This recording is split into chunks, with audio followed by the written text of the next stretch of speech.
Hi, everybody. I'm Diane Brady. I'm here with my colleague, Russell Flannery, editor-at-large, longtime Asia hand covering the region. Russell, nice to see you. We're talking about Taiwan Semiconductor Manufacturing Company, TSMC, which has delayed it's basically now saying that this big semiconductor facility that it's building in Arizona is going to be delayed by at least a year. Were you surprised? Well, I think it raises a lot of questions. I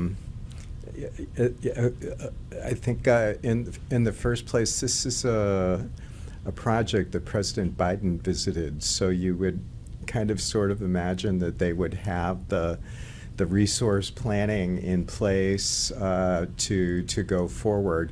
Of course, there are really two parts of this TSMC effort in Arizona. One was Plant announced. 1, Plant 2. Yeah, and so this is the first part. But still, it's such a showcase for the CHIPS Act, designed to highlight the return or the increase of manufacturing for key semiconductor chips in the United States.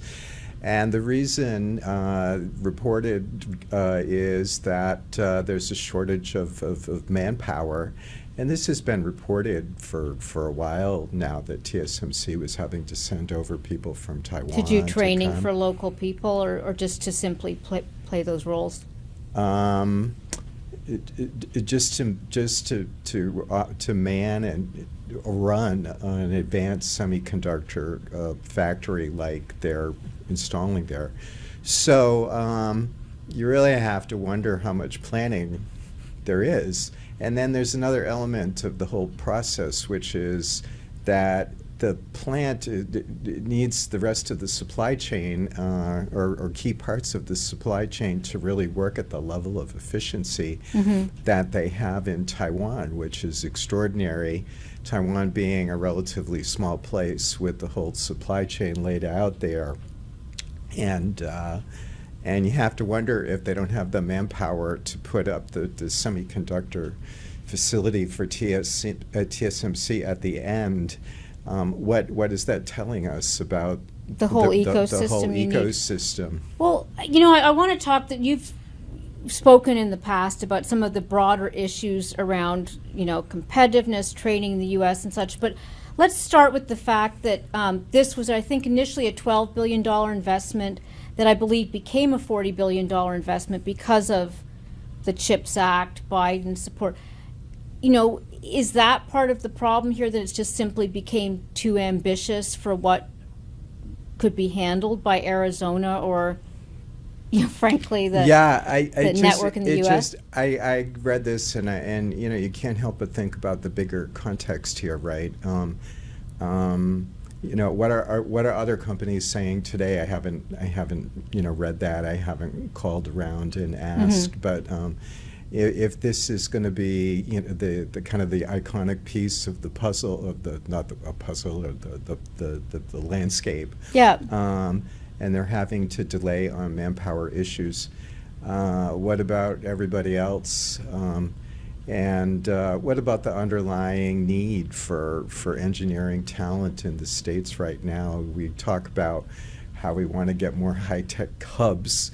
The Commerce Department has a good program that's encouraging more high-tech hubs, which is laudable. But how do we get that manpower into the workforce and execute on some of these policies? It just raises a lot of questions in my mind. I think part of what's interesting about this is we are seeing a lot of money thrown in. You've mentioned the CHIPS Act. Obviously, we've got, many other initiatives going on from the Biden administration onward. How critical in your mind, especially you've been to China, you've seen what's happening in China, tell us a little bit about the disparity that you see around the ecosystem, the talent infrastructure here versus there. Okay, so with semiconductors, we're really kind of talking about Taiwan at the higher end of the food chain. And Hsinchu the semiconductor manufacturing hub of Taiwan is just a remarkable place, because only a few decades ago there was pretty much nothing there, and now it is the leading source of the world's most advanced semiconductors. China is targeting not so much the highest end of the food chain, but mass production in segments that serve electronics industry and more commercial needs, which Taiwan also has had. And another interesting point here is that TSMC is run by some of the smartest people in the world in some senses, right? Morris Chang, who was lauded by Forbes as one of the world's greatest living minds, is an American citizen who saw the opportunity to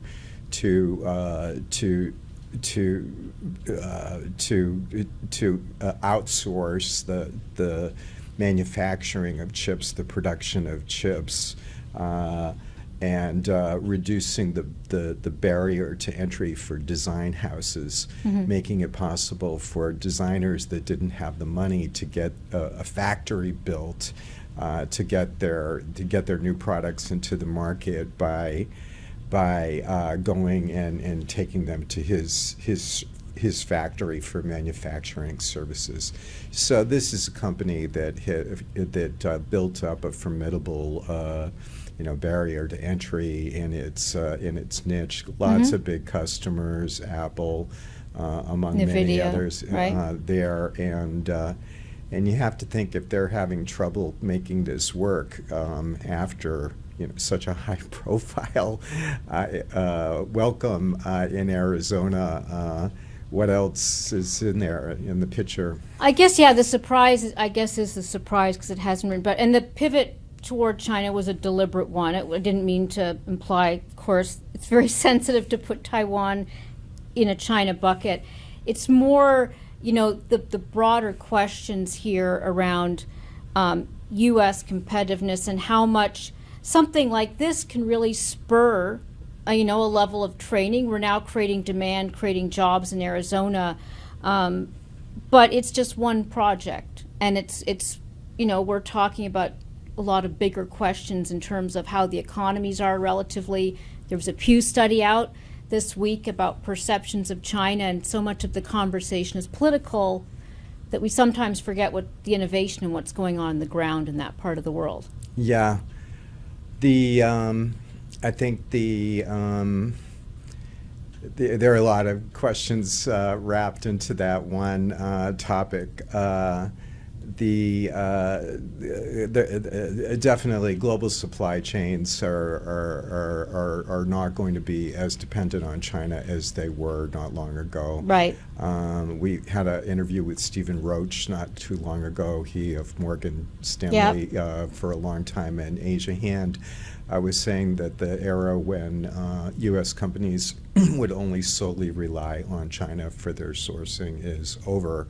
And you see electronics companies, outsourcing companies like Hong Hai, starting to make investments in India. And you're seeing India just emerge as an more important topic of conversation than ever for all kinds of manufacturing. So to come to this question of U.S. manufacturing, I think there were a lot of skeptics out there that this TSMC plant was going to make sense because of the relatively high cost in the U.S.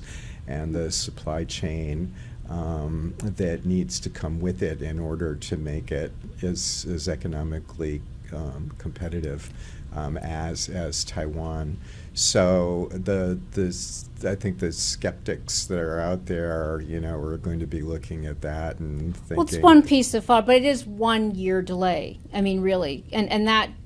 Do you think that's optimistic? Well, I haven't been there, and I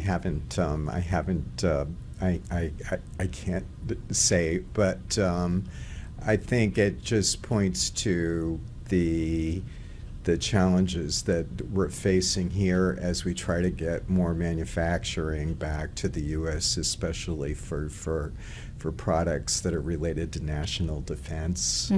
I think the national defense, the NDAA that passed last week in the House was interesting because it included an amendment about imports for American arms.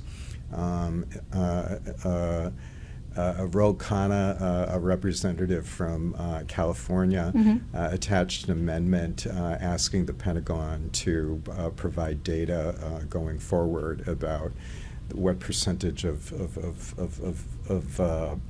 weapons are actually coming from overseas. And when it comes to semiconductors, or very advanced semiconductors, obviously, a lot of those are coming from Asia and Taiwan.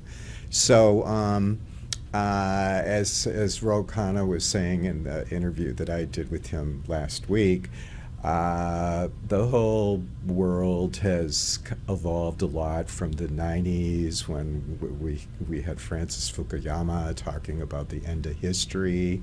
I mean, globalization has become a bad word. We know that. We really do have to think about the world in a different way. So, manufacturing is quite important to national competitiveness.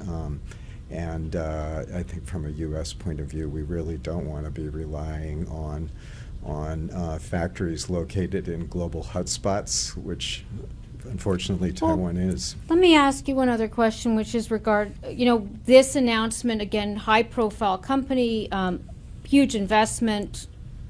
You'd think the wind was at their back, certainly. What impact do you think this is likely to have on other potential opportunities, since so many states are trying to draw companies from abroad to set up local manufacturing facilities for a number of different purposes? Do you think this is a bit of a cautionary tale for them? Well, I think that, as I was saying at the beginning, it just raises a lot of questions for the semiconductor industry. If TSMC is saying it's having a really hard time finding people, so much so that it's going to have to delay even a little bit a schedule that it was talking about there with President Biden and other big shots from the U.S., then what does that mean? I think that's a really interesting question, and I think that we are currently in the U.S. focused on a lot of social issues that are really important and to a lot of people. But we have the luxury of talking about all of these social issues because we've had the world's most competitive economy for a long time. Yep.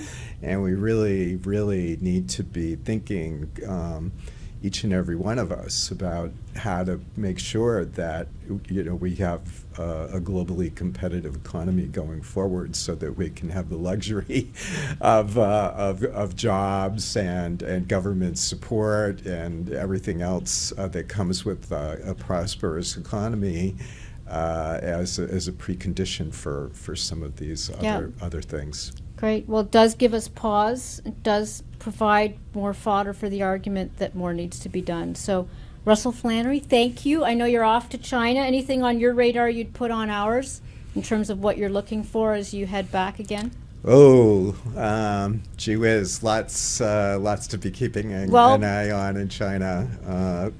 World's second biggest economy. What's happening with growth? What are some of the interesting developments in social media, e-commerce, where there's just been an explosion of innovation and investment and new ideas. So although we're talking about manufacturing and trying to keep an eye on national security for the U.S., it's a big market and lots of smart people and lots of interesting things going on in China. So we should also at the same time be thinking about how we're doing more business with China, how we can learn from China, and how we can partner with China when that makes sense. Great. Well, good luck and look forward to continuing the conversation when you're back. Thank you. Thanks.